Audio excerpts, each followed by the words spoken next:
Hello दोस्तों, स्वागत है आपका इस नए वीडियो में जिसमें आज हम देखने वाले व्हाट इज रिलेशनल डेटाबेस। तो रिलेशनल डेटाबेस क्या होता है, तो इसके बारे में आज हम जानने वाले हैं। तो ये वीडियो लास्ट तक देखना और चैनल पे नए होंगे तो सब्सक्राइब भी कर देना, क्योंकि ऐसे इंफॉर्मेटिव वीडियो आसान हिंदी में मैं आपके लिए लाता रहता हूं। चलिए देखते हैं कि रिलेशनल डेटाबेस क्या होता है। देखिए, इससे पहले हमने जो है डेटाबेस के बारे में देखा था कि डेटाबेस क्या होता है, क्या किस तरह से इसे यूज करते हैं। तो अगर वो वीडियो आपको देखना है तो डिस्क्रिप्शन बॉक्स में मैंने लिंक दिया हुआ है, वहां से जाके आप वो देख सकते हो।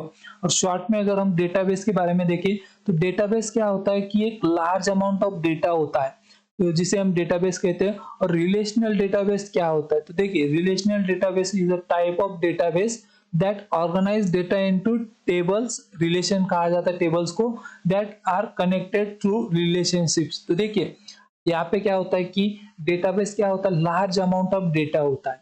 और रिलेशनल डेटाबेस क्या होता है कि यहाँ पे बहुत सारे टेबल, डेटाबेस में क्या होता है कि बहुत सारे टेबल्स होते हैं। देखिए, एक टेबल हो गया, उसके अलावा एक टेबल हो गया, ऐसे बहुत सारे टेबल्स होती है।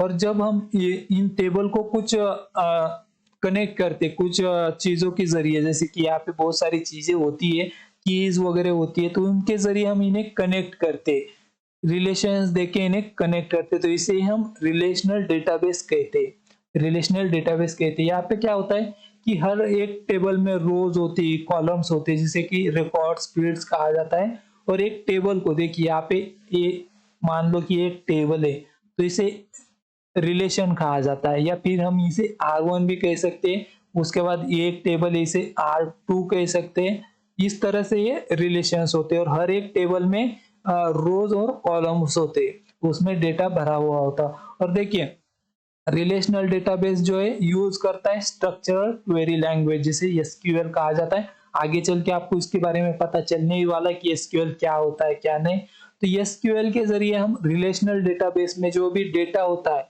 तो उसे हम इंसर्ट कर सकते हैं, उसे अपडेट कर सकते हैं, डिलीट कर सकते हैं। ये सारी काम है जो है हम एसक्यूएल के जरिए रिलेशनल डेटाबेस में करते हैं, जिसमें आप अलग अलग, जैसे कि मैंने कहा था कि हम जो इन टेबल के बीच में रिलेशंस जो है कनेक्ट करते हैं, रिलेशन देते हैं, तो वो किया जाता है। प्राइमरी की हो गया, फॉरेन की हो गया। फॉरेन की ज्यादातर यूज की जाती है रिलेशन को इस्टेब्लिश करने के लिए, ये होता है।